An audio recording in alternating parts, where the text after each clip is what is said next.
Greetings once again, folks. Going to go through another lecture here today on Spurgeon Read My Way, one of his lectures to his students.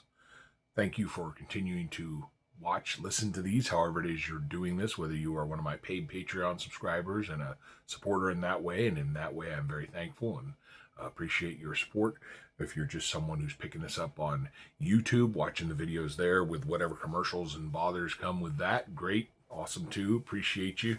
Maybe you're picking this up on the podcast apps that I've sent it to. I pray they bless you.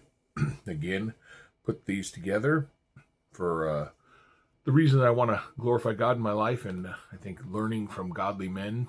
And I enjoy Spurgeon, so it's that extra bonus that it's not begrudging to read through. I enjoy so much of what he has to say.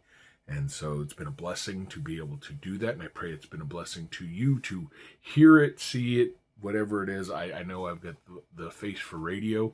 So if you're listening, maybe you're better off with that. But I hope that you are blessed either way.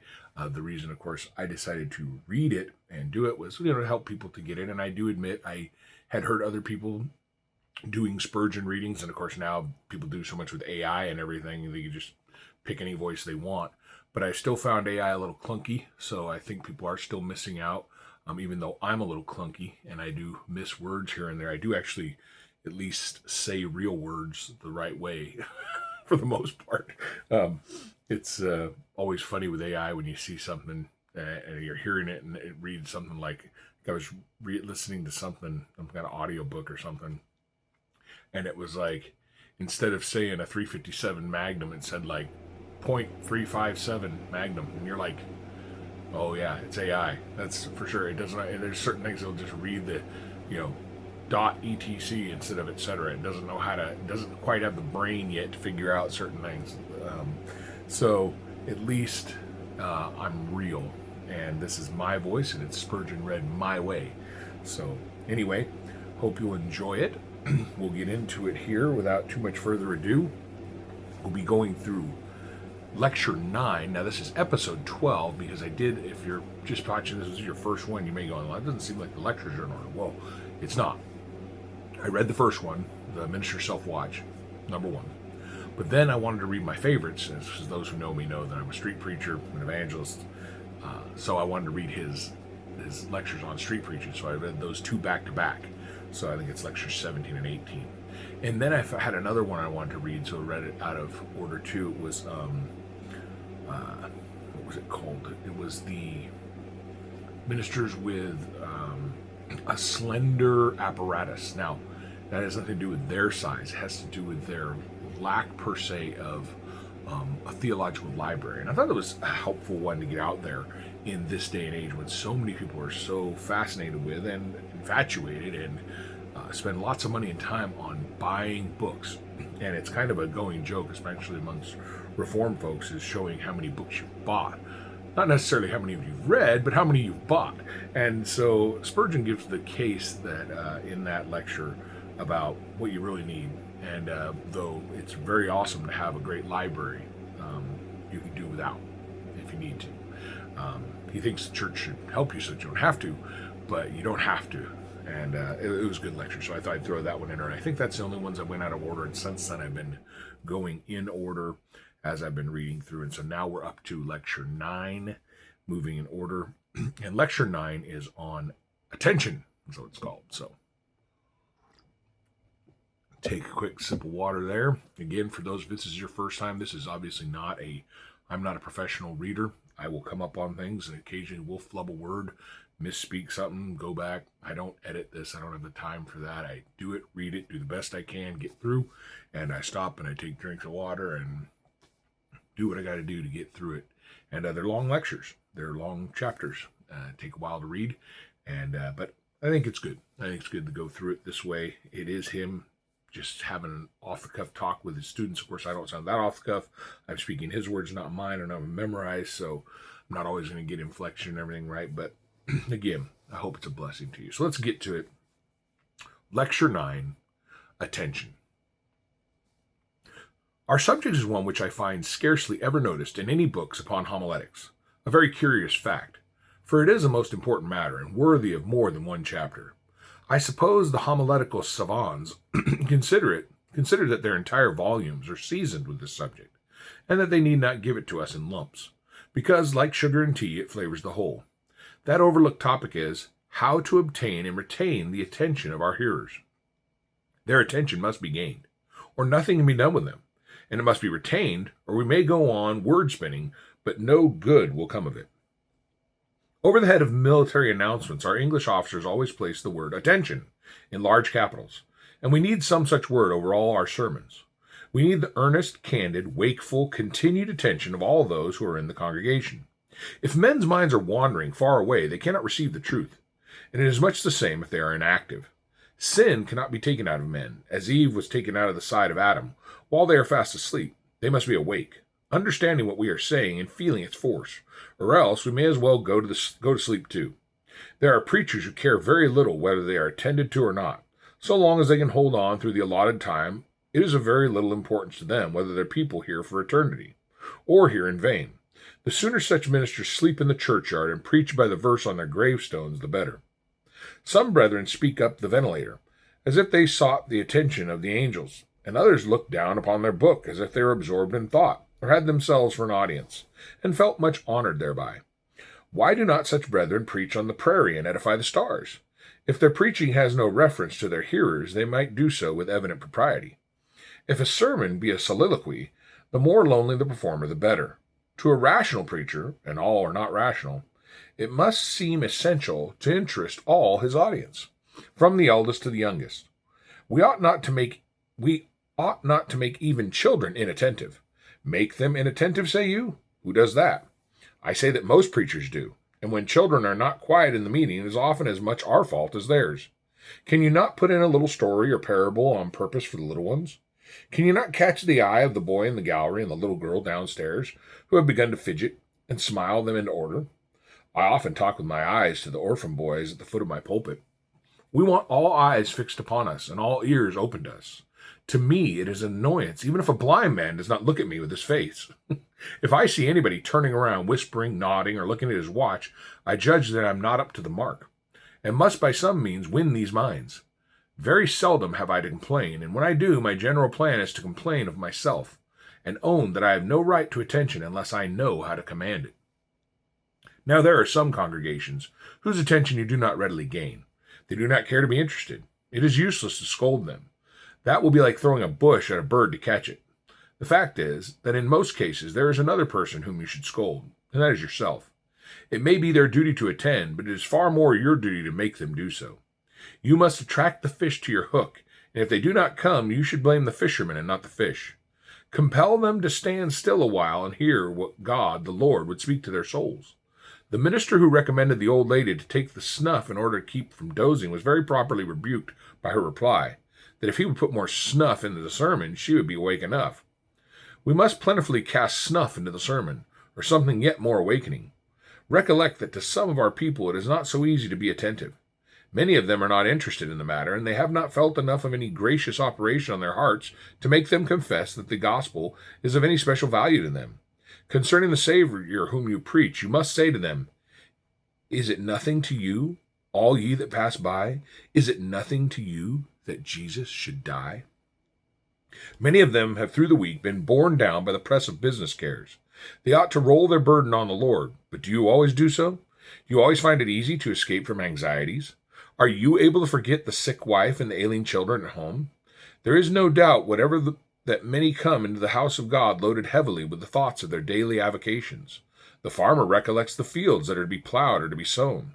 It is a wet Sunday, and he is reflecting upon the yellow look of the young wheats. The merchant sees the dishonored bill fluttering before his eyes, and the tradesman counts over his bad debts. I should not wonder if the colors of the ladies' ribbons and the creak of the gentlemen's boots disturb many. There are troublesome flies about, you know. Beelzebub, the god of flies. Take care that wherever there is a gospel feast, the guest should be worried with petty annoyances. Often mental mosquitoes sting the man while you're preaching to him, and he is thinking more of trifling distractions than of your discourse. Is it so very wonderful that he does? You must drive the mosquitoes away and secure your people's undistracted thoughts, turning them out of the channel in which they have been running 6 days into the one suitable for the Sabbath. You must have sufficient leverage in your discourse and its subject to lift them right up from the earth to which they cleave and to elevate them a little nearer heaven. Frequently, it is very difficult for the congregations to attend because of the place and the atmosphere. For instance, if the place is like this room at present, sealed against the pure air and every window closed, they have enough to do to breathe and cannot think of anything else. When people have inhaled over and over again the air which has been in other people's lungs, the whole machinery of life gets out of gear, and they are most likely to feel an aching head than a broken heart. The next best thing to the grace of God for a preacher is oxygen. Pray that the window of heaven may be opened, but begin by opening the windows of your meeting house. Look at many of our country places, and I'm afraid of our city chapels too, and you will find that the windows are not made to open. The modern barbarous-style building gives us no more ceiling than a barn, and no more openings for ventilation than would be found in an oriental dungeon, where the tyrant expected his prisoners to die by inches. What would we think of a house where the windows could not be opened? Would any of you hire such a dwelling? Yet Gothic architecture and silly pride make many persons renounce the wholesome sash window for little holes in the ceiling or bird traps in the windows, and so places are made far less comfortable than Nebuchadnezzar's furnace was to Shadrach, Meshach, and Abednego. Provided all such chapels were properly insured, I could not pray for their preservation from fire. Even where the windows will open, they are often kept closed by the month together, and from Sunday to Sunday. The impure atmosphere is unchanged. This ought not to be endured. I know some people do not notice such things, and I have heard it remarked that foxes are not killed by the stench of their own holes. But I am not a fox, and bad air makes me dull, and my hearers dull too. A gust of fresh air through the building might be to the people the next best thing to the gospel itself. At least it would put them into a fit frame of mind to receive the truth. Take trouble on weekdays to remove the hindrance arising from foul air. In my former chapel in Park Street, I mentioned to my deacon several times my opinion that the upper panes of the iron frame windows would be better taken out, as the windows were not made to open. I mentioned this several times, and nothing came of it. But it providentially happened one Monday that somebody removed most of those panes in a masterly manner, almost as well as if they had been taken out by a glazier. There was considerable consternation and much conjecture as to who had committed the crime, and I proposed that a reward of £5 should be offered for the discovery of the offender, who, when found, should receive the amount as a present. The reward was not forthcoming, and therefore I have not felt it to be my duty to inform against the individual. I trust none of you will suspect me, for if you do, I shall have to confess that I have walked with the stick which let oxygen into that stifling structure.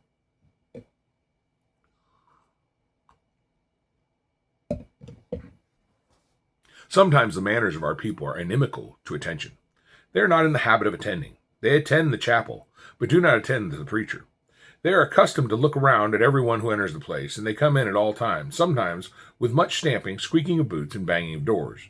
I was preaching once to a people who continually looked around, and I adopted the expedient of saying, "Now, friends, as it is so very interesting to you to know who comes in and disturbs me so very much for you to look around, I will, if you like, describe each one as he comes in, so that you may sit and look at me and keep up at least a show of decency."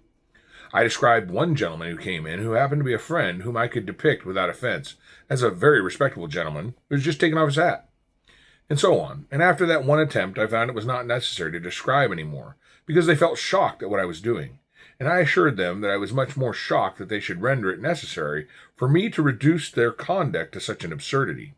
It cured them for the time being, and I hope forever, much to their pastor's joy. We will now suppose that this is set right. You have let the foul air out of the place, and reformed the manners of the people. What next? In order to get attention, the first golden rule is, always say something worth hearing. Most persons possess an instinct which leads them to desire to hear a good thing. They have a similar instinct also, which you had better take note of, namely, that which prevents their seeing the good of attentively listening to mere words. It is not a severe criticism to say that there are ministers whose words stand in very large proportion to their thoughts. In fact, their words hide their thoughts, if they have any.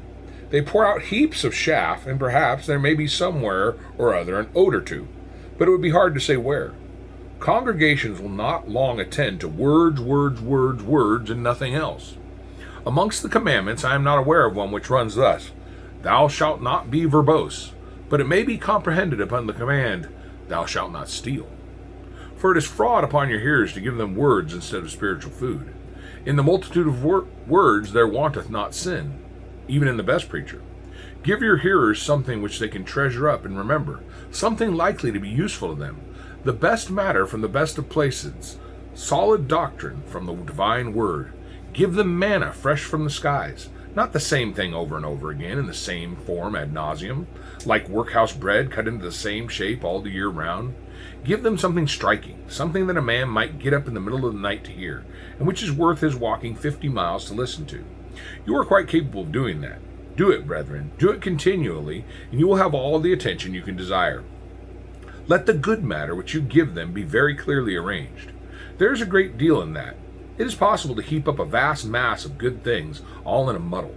Ever since the day I was sent to shop with a basket and purchased a pound of tea, a quarter of a pound of mustard, and 3 pounds of rice, and on my way home saw a pack of hounds and felt it necessary to follow them over hedge and ditch, as I always did when I was a boy, and found when I reached home that all the goods were amalgamated, tea, mustard, and rice, into one awful mess.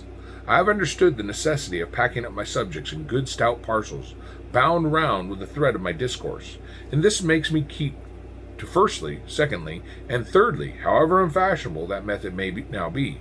People will not drink your mustardy tea, nor will they enjoy muddled-up sermons, in which you cannot tell head from tail, because they have neither, but are like Mr. Bright's Skye Terrier, whose head and tail were both alike. Put the truth before men in a logical, orderly manner, so that they can easily remember it, and they will the more readily receive it. Be sure, moreover, to speak plainly, because however excellent your matter, if a man does not comprehend it, it can be of no use to him. You might as well have spoken to him in the language of Kamachkata, in your own tongue, as in your own tongue. If you use phrases that are quite out of his line, and modes of expression which are not suitable to his mind, go up to his level if he is a poor man, go down to his understanding if he is an educated person. You smile at my contorting the terms in that matter, but I think there is more going up in being plain to the illiterate than there is in being refined for the polite. At any rate, it is the more difficult of the two, and most like the Saviour's mode of speech. It is wise to walk in a path where your auditors can accompany you, and not to mount the high horse and ride over their heads.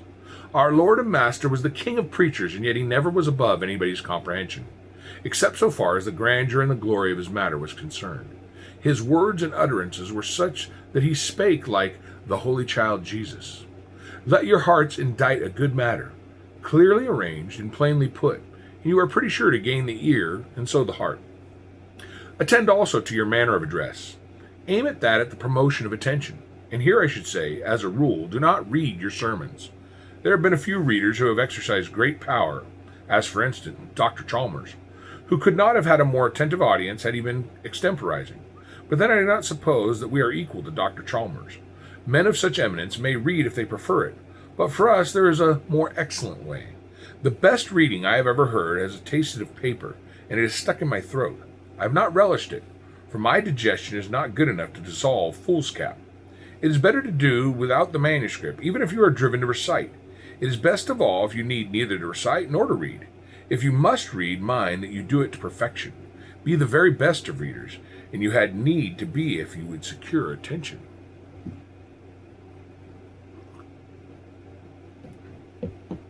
Here, let me say, if you would be listened to, do not extemporize in the emphatic sense, for that is as bad as reading, or perhaps worse, unless the manuscript was written extemporaneously, I mean without previous study.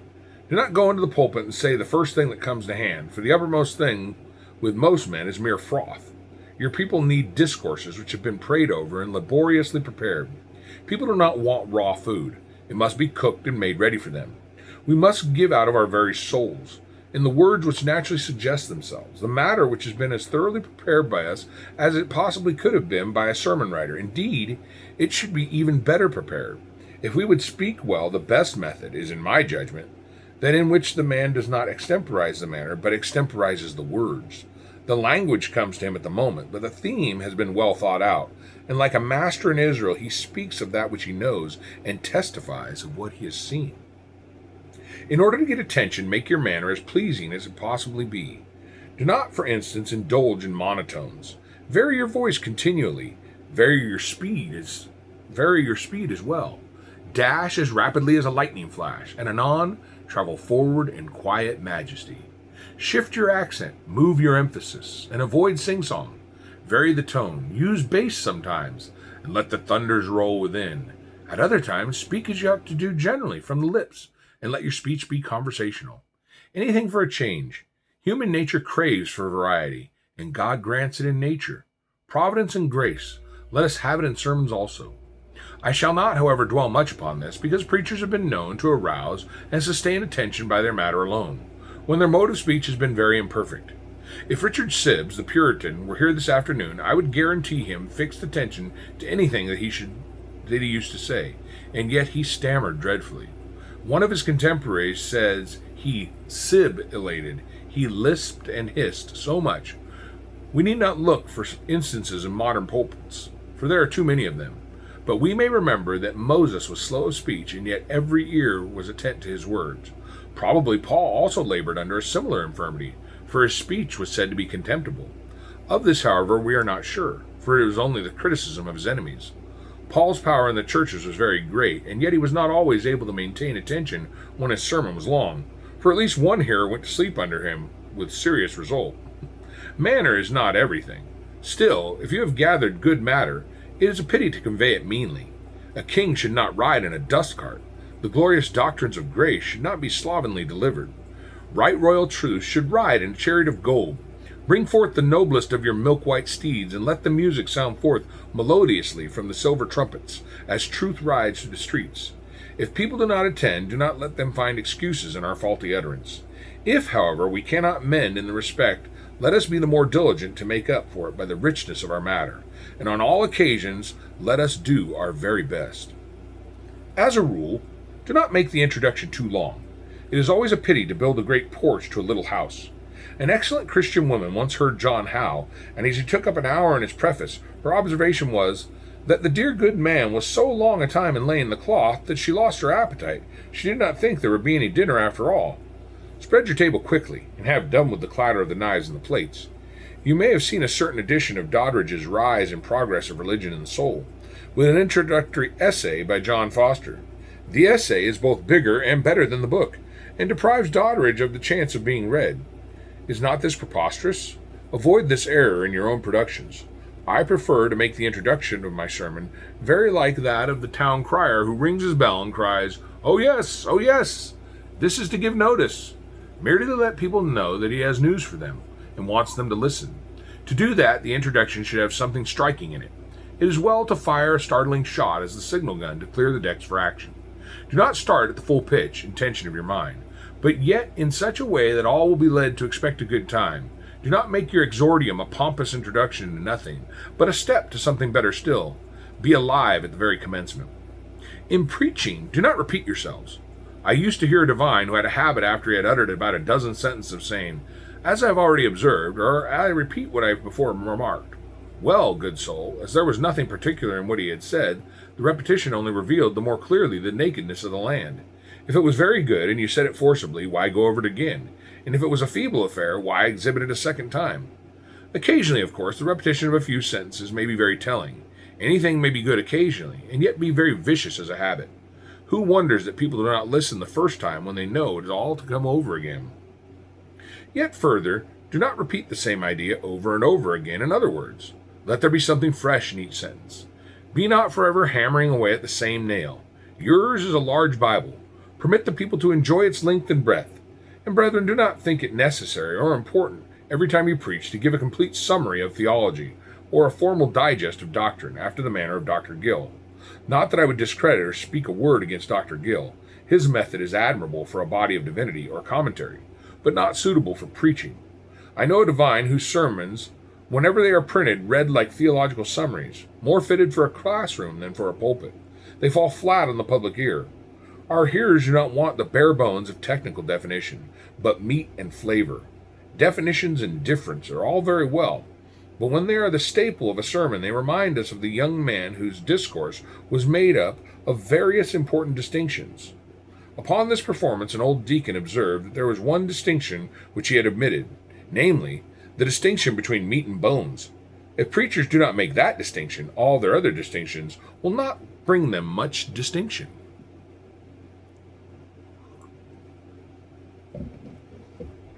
In order to maintain attention, avoid being too long. An old preacher used to say, a young man who preached an hour, "My dear friend, I do not care what else you preach about, but I wish you would always preach about 40 minutes. We ought seldom to go much beyond that, 40 minutes, or say 3/4 of an hour.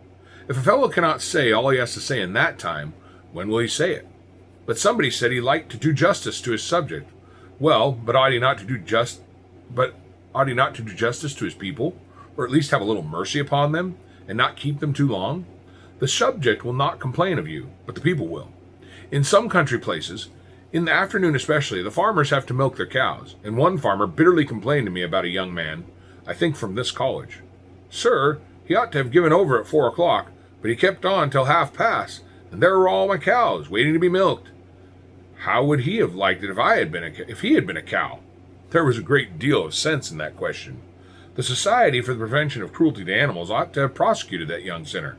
How can farmers hear to profit when they have cows on the brain? The mother feels morally certain during that extra 10 minutes of your sermon that the baby is crying or the fire is out, and she cannot and will not give her heart to your ministrations. You are keeping her 10 minutes longer than she bargained for, and she looks upon it as a piece of injustice on your part.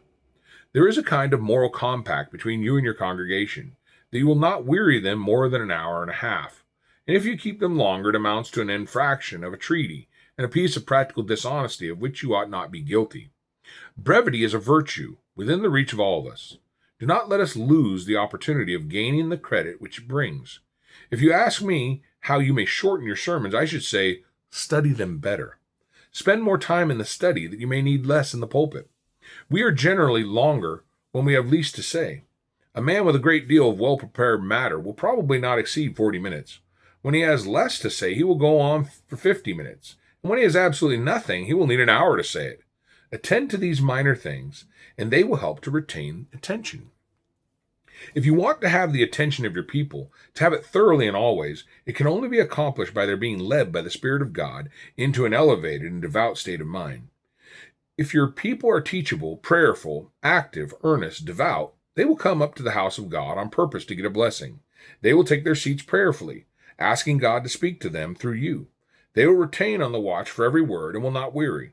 They will have an appetite for the gospel, for they know the sweetness of the heavenly manna, and they will be eager to gather their appointed portions. No man will ever have a congregation to preach to which surpasses my own in this respect. Indeed, those with whom the preacher is most at home are usually the best hearers for him. It is comparatively easy to me to preach at the tabernacle. My people come on purpose to hear something, and their expectation helps to fulfill itself. If they would hear another preacher with the same expectancy, I believe they would generally be satisfied, though there are exceptions. When the preacher first settles, he cannot expect that his congregation will give him that solemn, earnest attention which those obtain who stand up like fathers among their own children, endeared to their people by 1,000 memories and esteemed for age and experience. Our whole life must be such as to add weight to our words, so that in after years we shall be able to wield the invincible eloquence of a long-sustained character and obtain not merely attention, but the affectionate veneration of our flock. If by our prayers and tears and labors our people become spiritually healthy, we need not fear that we shall lose their attention. A people hungering after righteousness, and a minister anxious to feed their souls, will act in sweet harmony with each other when their common theme is the word of the Lord. If you need another direction for winning attention, I should say, be interested yourself, and you will interest others. There is more in those words than there seems to be, and so I will follow a custom which I just now condemned, and repeat the sentence. Be interested yourself, and you will interest other people. Your subject must weigh so upon you, your own mind, that you dedicate all your faculties at their best to the deliverance of your soul and concerning it. Then, when your hearers see that topic has engrossed you, it will by degrees engross them. Do you wonder that people do not attend to a man who does not feel that he has anything important to say? Do you wonder that they do not listen with all their ears when a man does not speak with all his heart? Do you marvel that their thoughts ramble to subjects which are real to them when they find that the preacher is wasting time over matters which he treats as if they were fiction? Romaine used to say it was well to understand the art of preaching, but infinitely better to know the heart of preaching. And in that saying there is no little weight. The heart of preaching, the throwing of the soul into it, the earnestness which pleads as for life itself, is half the battle as to gaining attention. At the same time, you cannot hold men's minds in rapt attention by mere earnestness. If you have nothing to say, people will not stand at their doors forever to hear a fellow beat a drum. They will come out and see what it is at.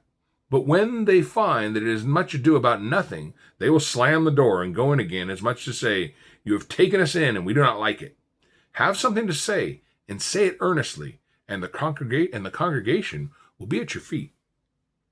It may be superfluous to remark that for the mass of our people, it is well that there should be a goodly number of illustrations in our discourses. We have the example of our Lord for that, and most of the greatest preachers have abounded in similes, metaphors, allegories, and anecdotes. But beware of overdoing this business. I read the other day the diary of a German lady who had been converted from Lutheranism to our faith, and she speaks of a certain village where she lives. There is a mission station there, and young men come down to preach to us. I do not wish to find fault with these young gentlemen, but they tell us a great many very, very pretty little stories, and I do not think there is much else in what they say. Also, I have heard some of their little stories before. Therefore, they do not so much interest me as they would do if they would tell us some good doctrine out of the Scriptures. The same thing has no doubt crossed many other minds. Pretty stories are very well, but it will never do to rely upon them as the great attraction of a sermon. Moreover, take warning concerning certain of these pretty little stories, for their day is over and gone. The poor things are worn threadbare and ought to go into the rag bag. I have heard them so many times that I could tell them myself, but there is no need.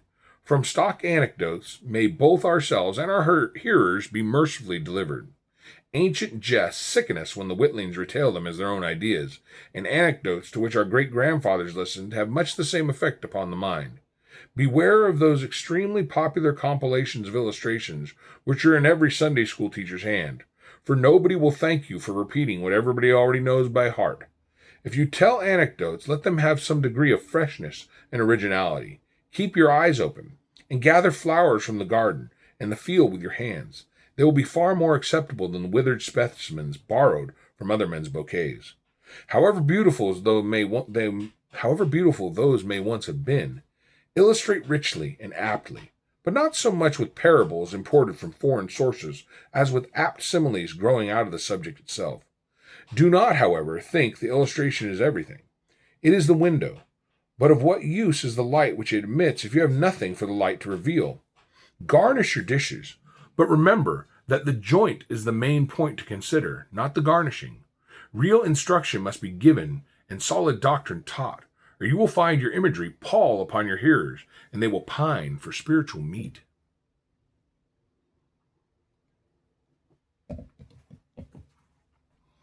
In your sermon, cultivate what Father Taylor calls the surprise power. There is a great deal of force in that for winning attention. Do not say what everybody expected you would say. Keep your sentence out of ruts.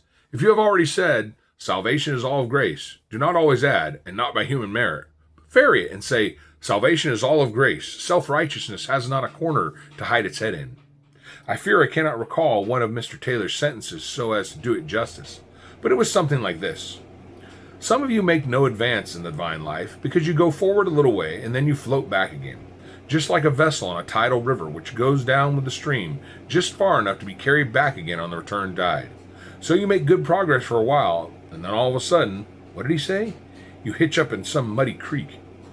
Did he not also repeat us a speech to this effect? He felt sure that if they were converted, they would walk uprightly and keep their bullocks out of their neighbor's corn. Occasional resorts to this system of surprise will keep an audience in a state of proper expectancy.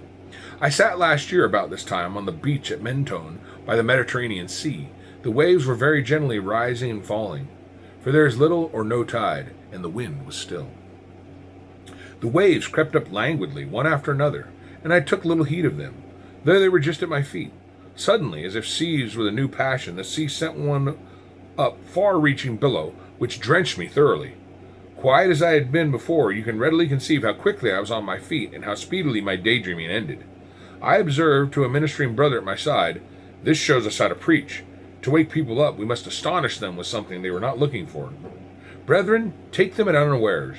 Let your thunderbolt drop out of a clear sky. When all is calm and bright, let the tempest rush up, and by contrast make its terrors all the greater. Remember, however, that nothing will avail you if you go to sleep yourself while you are preaching. Is that possible? Oh, possible. It is done every Sunday. Many ministers are more than half asleep all through the sermon. Indeed, they never awake at any time, and probably never will unless a cannon should be fired off near their ear. Tame phrases, hackneyed expressions, and dreary monotones make the staple of their discourses, and they wonder that the peoples are so drowsy. I confess I do not. A very useful help in securing attention is a pause. Pull up short every now and then, and the passengers on your coach will wake up. The miller goes to sleep while the wheels revolve, but if by some means or other the grinding ceases, the good man starts and cries, "What now?" On a sultry summer's day, if nothing will keep off the drowsy feeling, be very short, sing more than usual, or call on a brother or two to pray. A minister who saw that the people would sleep sat down and observed, "I saw you were all resting, and I thought I would rest too." Andrew Fuller had barely commenced a sermon when he saw people going to sleep. He said, "Friends, friends, friends, this won't do. I thought sometimes when you were asleep that it was my fault, but now you are asleep before I begin, and it must be your fault. Pray wake up and give me an opportunity of doing you some good." Just so, know how to pause. Make a point of interjecting a rousing parenthesis of quietude. Speech is silver, but silence is golden when hearers are inattentive. Keep on with commonplace matter and monotonous tone, and you are rocking the cradle, and deeper slumbers will result. Give the cradle a jerk, and sleep will flee. I suggest again that in order to secure attention all through a discourse, we must make the people feel that they have an interest in what we are saying to them. This is, in fact, a most essential point, because nobody sleeps while he expects to hear something to his advantage. I have heard of some very strange things, but I never did hear of a person going to sleep while a will was being read, in which he expected a legacy. Neither have I heard of a prisoner going to sleep while the judge was summing up, and his life was hanging in jeopardy. Self-interest quickens attention. Preach upon practical themes, pressing, present, personal matters, and you will secure an earnest hearing.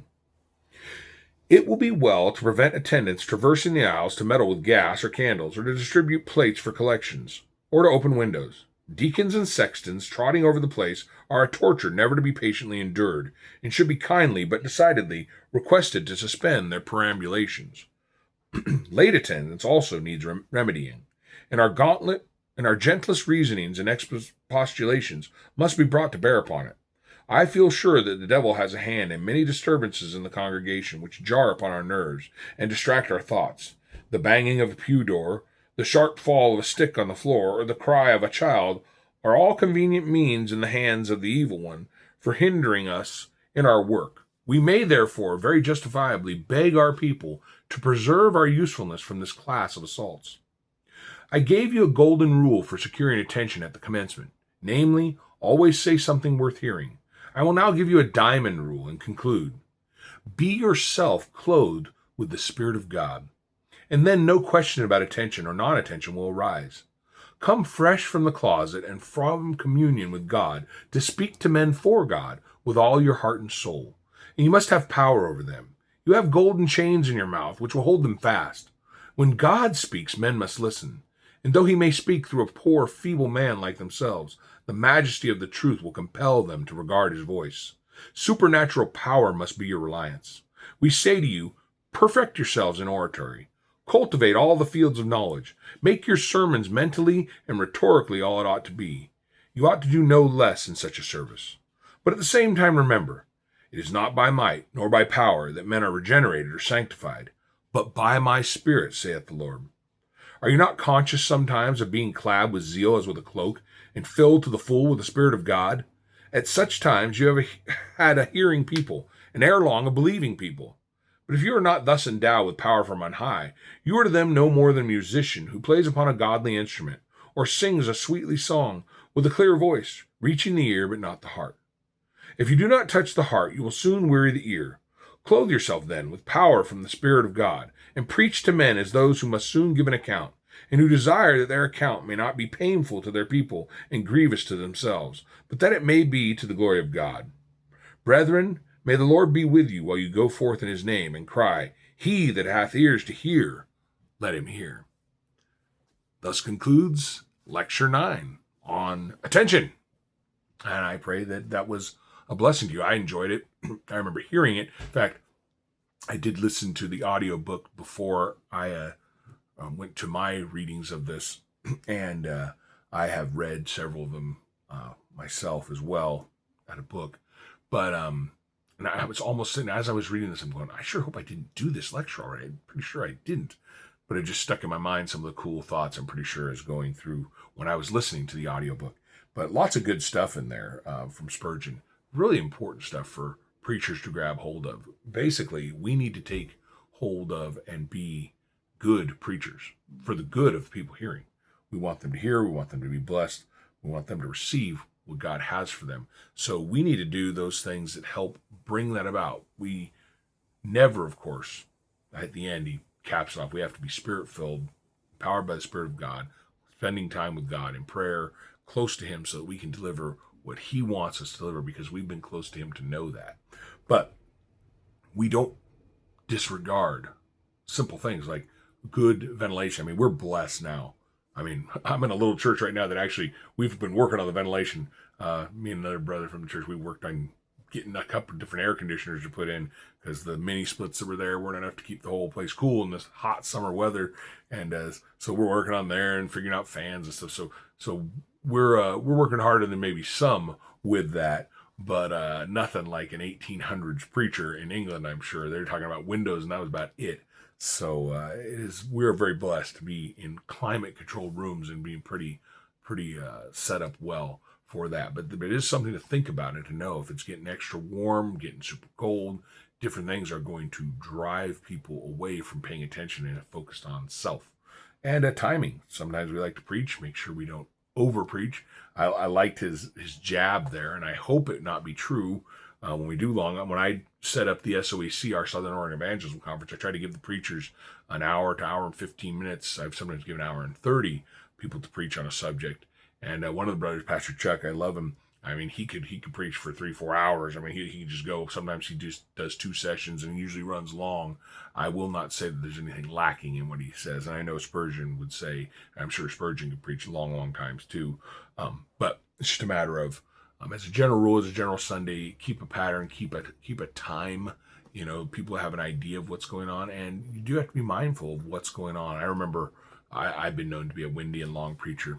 And I remember one time preaching at a church, and I remember hearing from a mom later, kind of like Spurgeon was talking about they were wondering if she was doing, she wasn't just a mom, but she was doing childcare, which we avoid that at our church because we're family integrated. So our kids are with us. They may get a little stirred up themselves, but they're learning how to put up with the whole message, the whole timing, the whole service because we're family integrated.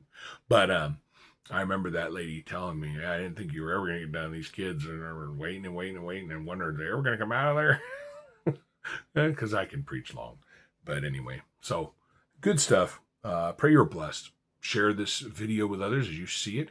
If you want to get in on the bonus videos, sign up for Patreon. I am getting ready after I do this. I'll be moving over to doing the readings for the special Patreon subscribers, the bonus show where I'll be discussing and going over the morning and evening. We'll be doing that and getting into his Spurgeon's quotations. So after morning and evening, getting into the old classic 2200 quotations from Spurgeon into still in atonement, moving from the general statement on atonement to limited atonement. Ooh, getting spicy. So anyway, moving into that today in that, so I'll be making that special bonus show for those folks. So if you want to get in and involved in hearing that, sign up on Patreon and you can be part of the supporters and helping the whole thing move forward.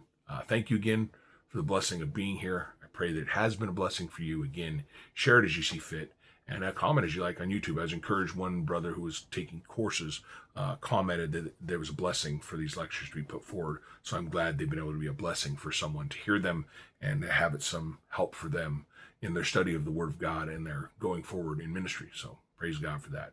So again, thank you. God bless you. You guys have a great day. Bye now.